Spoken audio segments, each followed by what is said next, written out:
huge privacy and security concerns. And we're like, cool, sign me up. The scariest, most personal violation, absolutely terrifying. You can have your life savings wiped out. I'm gonna smile and then deliver doom and gloom. Are video doorbells going to turn us into a 1984 Big Brother nightmare, or are they actually just quite handy? It's funny, I remember in the late 90s and early 2000s, before phone cameras were everywhere and you physically had to carry around a camcorder if you wanted to record something. The sort of main conspiracy then, I think, was CCTV. Everyone was worried that there was too much CCTV. It was everywhere, certainly in the UK and in big US cities, extremely common. But now I think we've all sort of accepted CCTV. And actually looking back, it wasn't a particularly good form of surveillance. The quality was pretty poor, the cameras would fail, and then there was no centralized system, thankfully, for monitoring CCTV on a mass scale. So I don't know if ever really there was a threat. Whereas obviously fast forward to today, we've got cameras everywhere. Everyone has a camera in their pocket. Some of us have cameras on our faces. Millions of us have accepted putting cameras on our homes, and I mean, we actually pay for them. And video doorbells obviously are largely coming from a handful of companies. And I think people are probably right to be more conspiratorial about whether or not they're a good thing. So to take us through whether you should be worried and when you should be worried, I'm speaking to the brilliant Anne Cutler, VP at Keach Security. So Anne,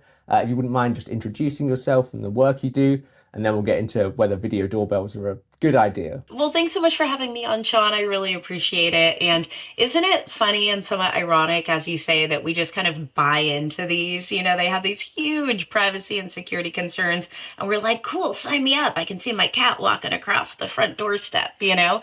But hey, here at Keach Security, we provide password management and privilege access management software. What I do is evangelize all of the things that you at home need to be doing to protect yourself, keep yourself safe online. And these video doorbells are a perfect place to start because there are a lot of privacy and security risks that folks just aren't thinking about with these. And I'd love to start with the main debate, really, which is the safety versus surveillance, because, you know, we as you say, we buy these things, and I suppose in our mind it's, well, we want to stop people stealing packages, or we want to make sure that people aren't trespassing on our property, or, you know, if the dog's escaped or whatever. And then I suppose you take on that risk of, well, something could go wrong. The government could spy on you, someone could hack into your doorbell. And I think it's sort of become an accepted risk. But I think it's quite interesting that, you know, if you look in the novel like 1984, they were mandatory. You had to have these sort of spying screens. But, you know, as you say now, we pay for them. We pay money for them.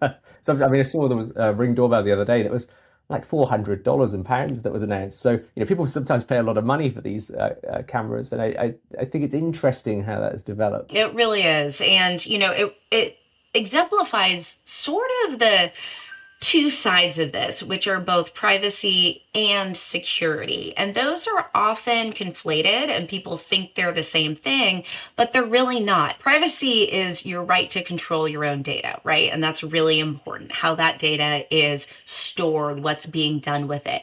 But security is how access to that data is controlled. So preventing that unauthorized access to your data. And these video doorbells really take both of those into play, right? And there's two big concerns that you have to think about. What is being done with the images of you, the images of your neighbors, the images of innocent passerbys that might be caught on someone's camera or your own?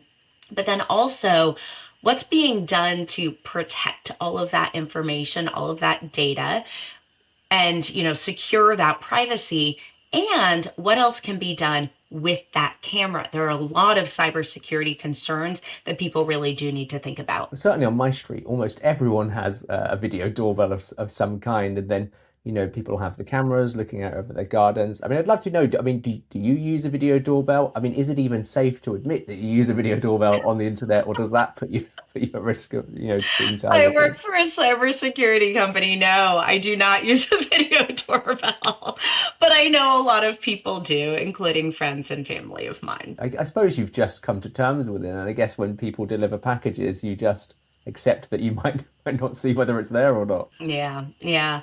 Well, there's a lot of things that you can do if you are concerned about privacy, both for yourself, you know, and for other people. And that's what I think a lot of people don't realize. So, you know, think about what's happening with that data. You need to be very conscious. You need to look up the privacy policies for any video camera that you sign up to install on your front door, sign up to have the service for. How are they storing that information? How are they protecting that information? What's being done with it? Could law enforcement request that data and get it from you? So do some research, educate yourself, find out what the privacy policy is for the company. Also, if you want to sort of protect yourself and respect the people around you, limit the visuals of your doorbell to your own property. You don't want to have passerbys being caught on your camera.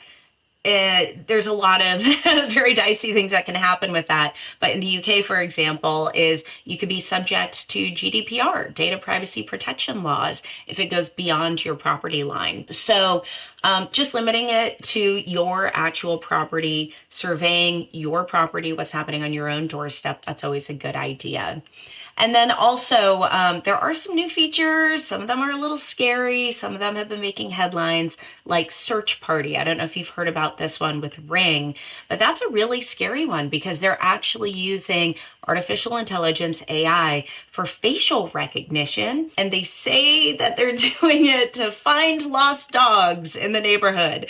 So if there's a lost dog, basically what they can do is tap into all the different video doorbell cameras in the neighborhood, in that region. They can use that facial recognition of your dog. Notice I use air quotes because I'm not a trusting person, but they can use the facial recognition of your dog and they can track the dog and find out where it's gone.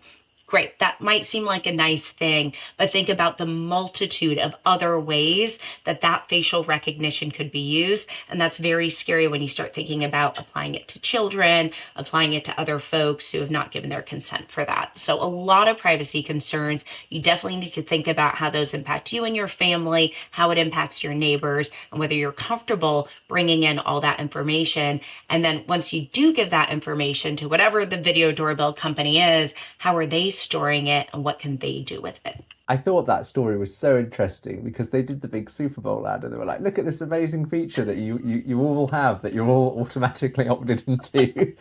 I think it sort of freaked everyone out, didn't it? Everyone was like, oh my God, what is happening? And I think when you sort of set it against their sort of general paranoia of the public about this stuff, I think everyone was just like, this sounds absolutely terrifying. And I think rightfully so, because, as you say, it sort of it begins with dogs, but it doesn't take a massive stretch of the imagination to sort of see where this kind of technology could go. And I think people are right to be worried. Yeah. And you used the term paranoia, but I wouldn't use that. That almost makes it feel extreme. I don't think this is very extreme. I think it is very, very easy for them to apply that facial recognition technology to a human being. And we're seeing it all across the internet with artificial intelligence right now. So I think it's, genuine concern for people when they hear about something like that to be worried. And it's funny, I have in my notes here to bring up the Nextdoor app, because obviously that's very popular in America and how it's sort of created this neighborhood sort of snitching atmosphere. And I suppose this, the people will share Ring doorbell footage again with the police. And it's interesting because the idea of a neighborhood watch isn't necessarily new. Lots of communities will have a neighborhood watch, but this is almost like an extreme version of a neighborhood watch. And certainly people don't want to live in areas where there's crime, and people don't want people vandalizing stuff or stealing property. But I also think, I don't think people necessarily want to live in an area where you're sort of under constant surveillance, not just by the state, but by your own neighbors. Absolutely. And that's where you have to find that happy, reasonable medium. And it's in there somewhere. And if you want to have one of these cameras and you want to have it just showing your own property and who comes on your own property, everyone absolutely has the right to do that, right? You want to keep yourself safe. You want to keep your family safe. That's a very understandable desire. Also, hey, if someone comes to the door and, it's a friend of yours and they want to say hello and wave to the camera, we've seen those funny moments, those cute little things that are caught on camera. It's fun and it's good for that. But you do have to understand the broader implications, both in terms of the privacy and the security. We haven't even touched on the security side of it yet, but that's really scary too. Yes, and we'll definitely get to the security side of it. I just want to talk a little bit about the fact that, I know I've mentioned doorbells a lot. Also people will have indoor security cameras too. A lot of these companies that sell the video doorbells will sell indoor security cameras. And for me, that almost feels like a step too far. I I'm not totally against having outward facing cameras, watching over your garden, but I think the idea of having cameras indoors, but then it's difficult, isn't it? Because I suppose my laptop has a webcam, my phone has a camera, and my phone isn't always in my pocket. And so, but there's something about the idea of having an indoor security camera that makes me extremely, extremely nervous. Yeah, well, disclose, disclose, disclose. If you have a camera in your house and anyone's going in your house, they probably have a right to know. We hear about these nanny cams, and yes, I mean, it is, as a parent myself, it is comforting, if I had a nanny in the house alone with my children, to know that there is some sort of accountability for them, right? You can keep tabs. But you got to tell them they need to have a right to know that. And another one that you hear about is short-term housing rentals. People will have an Airbnb, a VRBO, they'll go in and they'll find out after the fact that there was a camera in there. That is absolutely a huge, huge problem. So if you do choose to have one of these cameras in your home, they're great for children when baby goes to bed and you want to have the monitor on, whatever it may be. There are plenty of good reasons to have that. And again, you're controlling it if it's in your own house, but people have the right to know if they're going to be on camera. So before we get into your sort of personal security and how you can sort of protect yourself, I'd love to talk about the sort of the mass surveillance idea, because I think that's generally the thing that people come to first. They worry that the government will spy on them or law enforcement will spy on them. And I mean, do you think that's sort of a well-founded fear? I mean, I suppose you sort of expect that thing in maybe more authoritarian countries, but I imagine a lot of people in the UK and US would hope that the government wouldn't be doing that, and law enforcement wouldn't be doing that. But I suppose, what's your take on it? Should people be worried about mass spying? Well, I think everyone has their own comfort level, right? But you have to look at the world that we live in, and our government has our photo IDs. They have our passport info. When you go to airports, they're taking your photo. When you're in public places, you're on video camera. So worrying about it, it's already happening, and that's something that we have to come to grips with. But what you can control is what you need to be worried about. And what's so ironic about all of this is that oftentimes, people may be concerned about the government spying on us or other countries, whatever it may be, but they don't realize the information that they're putting out on the internet themselves is often much more far away, sensitive, detailed information than what the government may be gathering about us. So I really encourage people to just take control of what you can control. And that is what you're putting out there about yourself. Think about even your email address. Does it have your name in it? Your social media handles, do those have your name in it? Are you giving out your middle name, your birthday? Are your profiles set to public? Are you sharing information about where you live, where you went to school, where your children went to school, about your family members?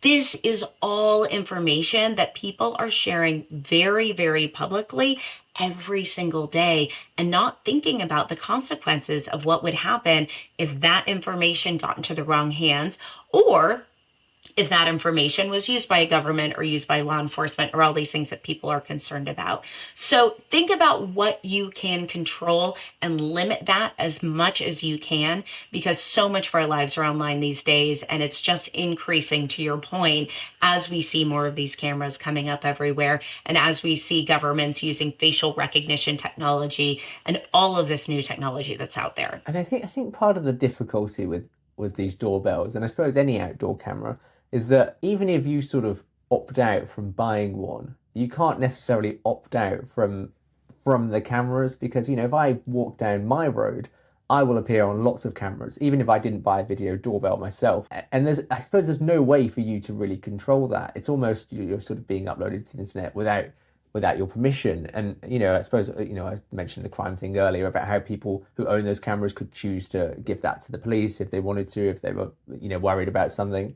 But I just sort of feel like maybe it has this sort of chilling effect on public space, where in the extreme, if most homes had these, I think maybe you would start, I don't know. I mean, would you start to feel strange in public spaces Or would we sort of just come to accept it in the way that we've accepted CCTV, I think? I don't know. I think we've already come to accept it. I hate to admit it, but I don't think people even realize how much we are on camera these days.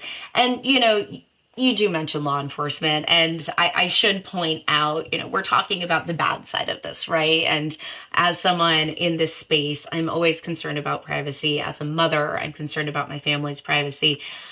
But I should point out they do serve a purpose, and there's an important one, and they have helped to solve so many crimes and been used in investigations. So, they're not all nefarious. There are positive sides to this, but I truly think that is the world that we live in, and all that you can do is take control of your own privacy, of your own security to the extent that you can, because you are going to be on TV somewhere if you walk outside TV. You're going to be on a camera somewhere if you walk outside, if you go to a public shopping center, if you eat at a restaurant. But what you do in your own life is what you can control. True, and I mean, there's this, I guess, constant fear about deepfakes and people stealing your image and your voice. And I suppose it's difficult for us when you do a sort of public-facing job, because if someone wanted to steal my voice or my image, it would be relatively easy. But I think it then sort of provides a route for that to happen to, regular people who aren't on the TV or on YouTube or whatever. And I think that, it's another route for that to happen to them, even if you abstain from the internet in other ways. Well, and that's where we get into that entire security side of this equation, right? And when you look at what is happening with AI, it's unbelievable. This technology is changing the world for better, for worse. It is here, it is happening, and it's helping on both sides of the equation. So, working for Keeper Security, we create preventative software to help people protect themselves. But as fast as cyber defenders can come up with new technology, you have the cyber criminals on the other side of the equation that are using that technology maliciously. And that's what's so scary about it. And these cyber criminals have been able to take AI and use it to both make their attacks much more believable and legitimate and credible looking, but also scale their attacks. I mean, they are launching attacks faster and at a bigger scale than we have ever seen. So remember the days where you would get, the infamous one was like the Nigerian prince email, and you immediately saw that and you knew it was a scam, and it was riddled with spelling errors, and it came from some really sketchy email address. Those days are long gone. The email addresses are cloned. The emails have zero typos. They have no grammatical errors. The pinstripes of the emails, so the way it looks, the way it feels, all looks like the authentic source, and you get this email that you think is from Amazon or shipping company or whatever it may be, and you fill in your credentials and suddenly they've stolen all your information, right? So you can't just go by the look and the feel of an email now. You have to really look at it very carefully and really think about, was I expecting this email? Does it have urgent language in it? What is it asking me to do? If it is, say, Amazon, for example, let me just go to the authentic website and not click the link in the email. So that has really, really gotten so sophisticated in recent years. That's one side of it. And that's something we're used to. We've seen the emails, we've seen the text messages. But when you get into these doorbell cameras and you get into people's imagery, their likeness, then you have visual phishing attacks that can happen. And that's where you start having deep fakes. And it doesn't take much for AI software to use your image or mine or someone who is at your doorstep. And if that visual imagery gets into the wrong hands, that can be used to launch incredibly effective and believable deepfake attacks where you can get, a video call, a FaceTime from someone that you think is a trusted contact that sounds like the person that you know, that looks like the person that you know, and is asking for money, is asking for personal identification, whatever it may be. That information that can be used to steal your money, to steal your identity. And it is so easy for that to happen with the power of AI. So these cameras, I mean, it really is like a scary intersection of privacy and security. And when new technology comes into play, a lot can be done with that information. And I think also it's interesting the ability to edit that footage using AI that was captured in your doorbell. I mean, I remember sort of the past few Christmases, there's been this trend of people AI editing Santa Claus into, video doorbell footage. So it looks like Santa visited you, which is quite, it's quite a nice idea.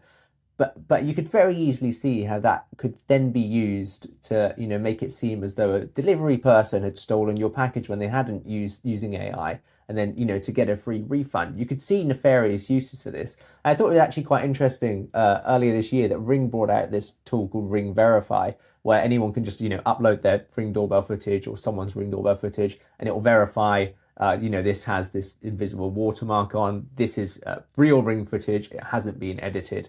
And I thought that was interesting because there's obviously an awareness within the company that they're nervous now about the quality of these AI edits to footage. And, you could make it seem like almost anything happened on your doorstep, which I think is also probably a worry for people. Yeah, absolutely. I mean, you think about the numerous ways that this footage can be used. And of course, there's the fun examples. I actually haven't seen the Santa Claus one. It sounds very cute, and we've seen a lot of those. But when you put yourself in the mindset of a cyber criminal and you think about how this can be used, I mean, this can be used by nation state actors. We're seeing folks from countries that many Western countries don't get along with. I'll leave it at that. And they are applying for jobs in the government, in high tech, in banking and finance, and they are completely deep faked. So they are posing as a Western worker coming from a country such as Russia or North Korea.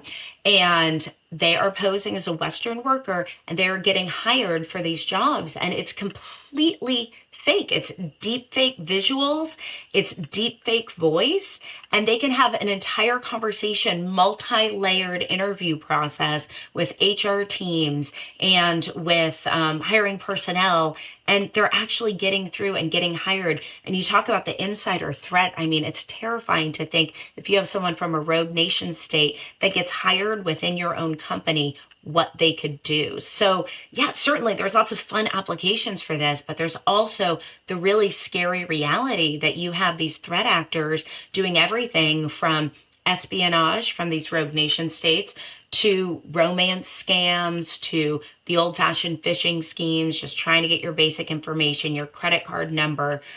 Any of these scams can be fostered and can happen with this footage that we're just, collecting ourselves, we're signing up for, we're allowing other people to collect, and we're not realizing the ramifications of what can happen with it. No, I think that interview point is really interesting because the solution to that is to do offline interviews, it's to meet people again in person. And it's interesting that, the AI tech has progressed so far that you then have to come up with these low-tech solutions to get around it. And it almost, I mean, we all got used to doing stuff, over Zoom calls, interviews over Zoom calls because of COVID.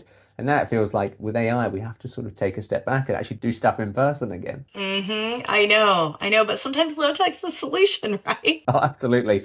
So, if you're not worried about the mass spying and your parcels are constantly being stolen, you've decided, yes, I'm going to buy a video doorbell. I'm going to not worry about that stuff. Yeah, what steps can people take to make sure that their sort of personal security is there? Maybe if it's from hackers or it could even be an ex that still has access to your account. How can people keep themselves safe if you choose to buy one of these devices? Yeah, and again, they're not all bad. There's plenty of good that can come along with these devices. So I'm not here to freak people out, although I probably have already.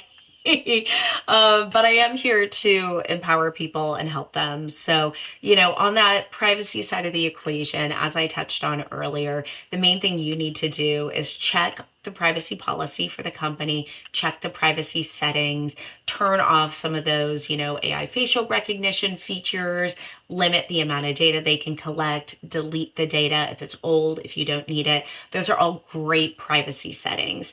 But then the security side of the equation, This is an IoT device, just like any of those other IoT devices, the smart plugs that you might have, a smart computer, a smart washing machine, a smart, I mean, it's all smart these days, but we're not always smart when we secure them, and we don't always secure them properly. So what you really need to make sure to do is just take those basic steps to secure your devices, because there's a lot that can happen.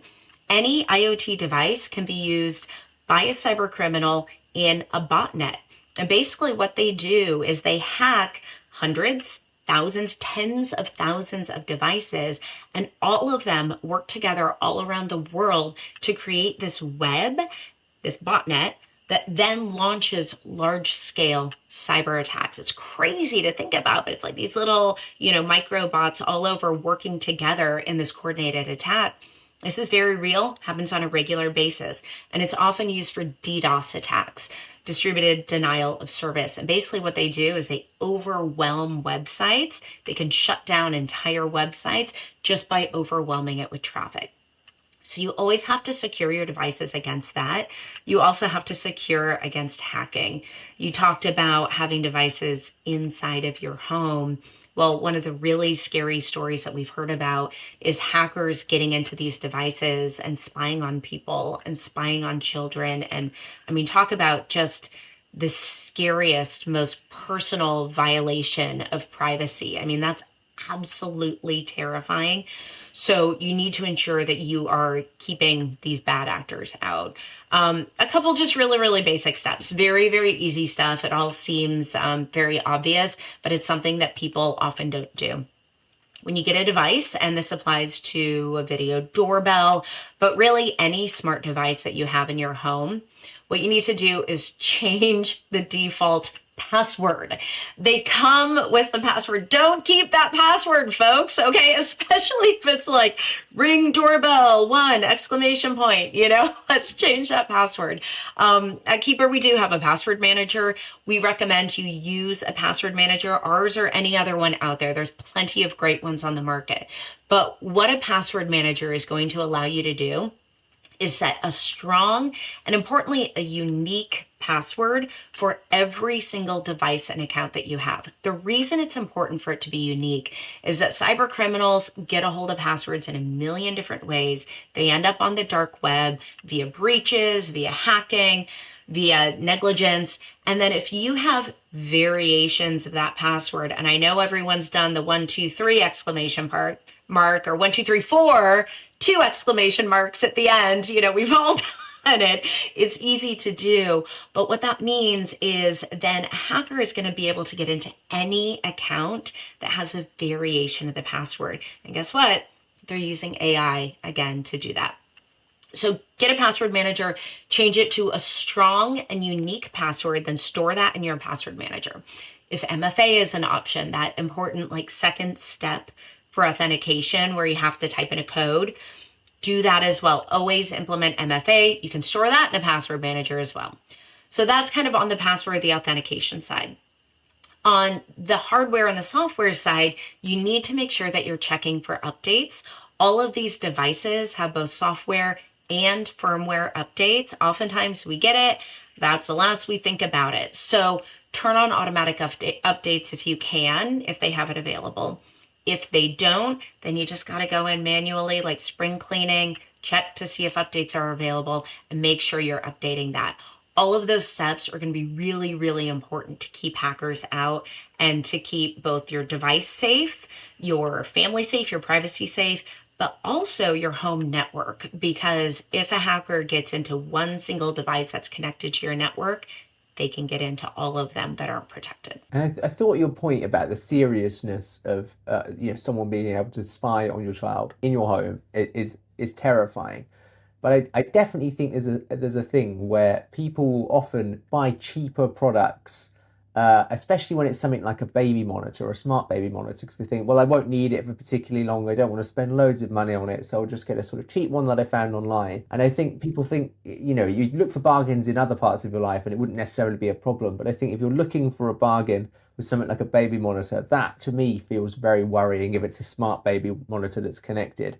And I think, when you think about encryption, some of those devices won't have encrypted video feeds. And I think we've only just sort of started getting the public to understand the importance of encrypted text messages. And I think it's also important to remind people, do invest the time and the money in a decent camera if you're going to have one, and make sure it's one with encryption and, like you say, software updates, because I just don't think you should leave that stuff to chance, especially when it's your kids. Yeah. And that goes back to the privacy policy.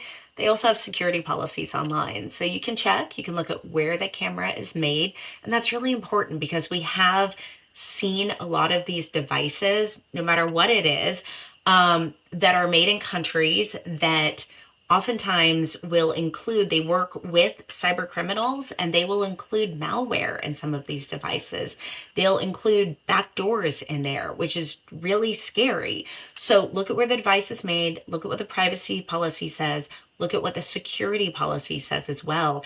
And then you talk about, spending money. And I kind of laugh because I think about this all the time.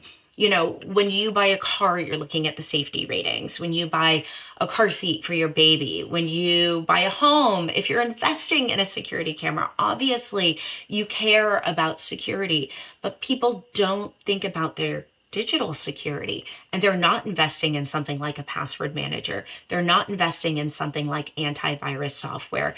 And those small things that cost pennies on the dollar can protect your entire life savings. And I'm not joking when I say that. If you get your identity stolen, you can have your life savings wiped out. You can have credit cards taken out in your name and your credit ruined. I mean, really, really awful things can happen. And it costs nothing in comparison to make a couple smart investments in your digital security, but people often don't want to do that. So it's a really good point. Think about where this is made, look at the security of it, and then, if you want to get freaked out just a little bit more, we can talk about quantum. Oh, the quantum thing scares me. I mean, you're welcome to talk about quantum because I suppose it does affect doorbells in the sense that there might be loads of the footage that is safe currently, but might not be safe in the future. Exactly. We don't have quantum computing yet. It's not here, right? So what do we care? Well, it's because of something called a harvest now, decrypt later attack. So whatever it is, if it's protected by modern day, say RSA encryption, the fear is that once quantum computers are here, they're widespread, they're being used by some of these cyber criminal groups or nation state threat actors. Those computers can be used to decrypt data from now. So they harvest the data fully encrypted, and then years down the road, they can use quantum computing to decrypt it. So that, you think about security, think about surveillance and privacy, you think about all of these cyber threats, AI, and quantum is yet another thing that needs to be on your radar. So when you look at security tools, look to see if they have quantum resistant encryption on their roadmaps, or better yet, in their products already, because that's another thing that will help prevent you from future attacks, as if worrying about today's attacks wasn't scary enough. Oh, when does it end? I laugh so I don't cry, Sean. But here's the it thing. must be overwhelming, I think, to just constantly be thinking about this.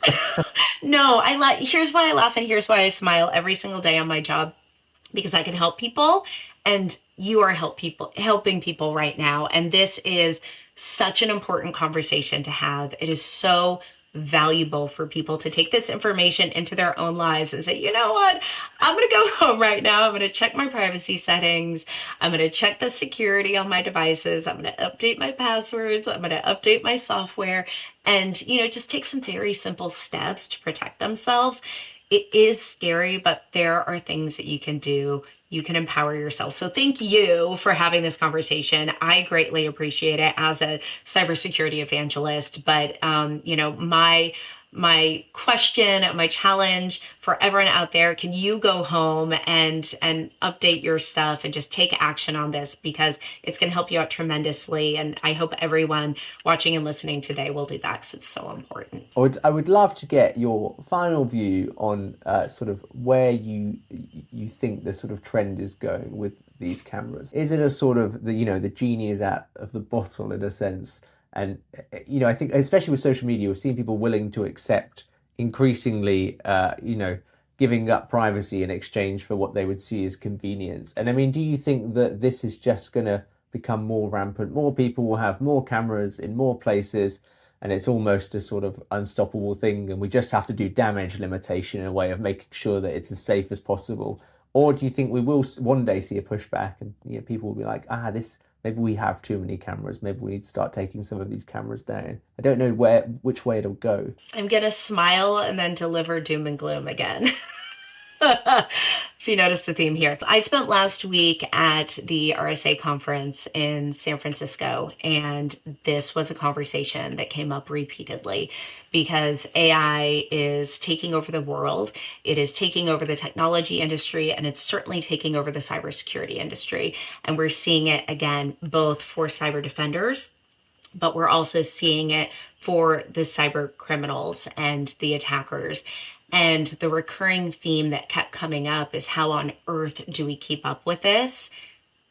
We're too far behind already. The train is not just running down the tracks at full speed. I mean, it's like hyper powered blasting down the tracks, and we are so far behind it. So we cannot wait for the government to regulate this. We cannot wait for industry to even regulate themselves. I know there's a major AI player that just announced a new model is coming out, and they said that themselves, this will empower cyber criminals more than any AI that's been out there. And they're saying it themselves. The creators of this are saying it. It is so far out of everyone's hands. We are in trouble, and it is happening, and it is here. But I go back once again to, what is it that we can do? We can still take steps in our own lives. And that's the best advice that I can give. And you do have power. And there are things that you can do to protect yourself, protect your family, protect your security, protect your privacy. So it's out there. Surveillance is happening. AI is exploding. Security risks are very, very real. So what you need to do is just the steps that you can take. Well, it feels like maybe that is a slight bit of optimism, which maybe is a good point to end on. We still have some control. So thank you so much for talking us through that. It was really, really interesting. I really appreciate your time. This was a lot of fun, Sean. Thanks so much. Appreciate it.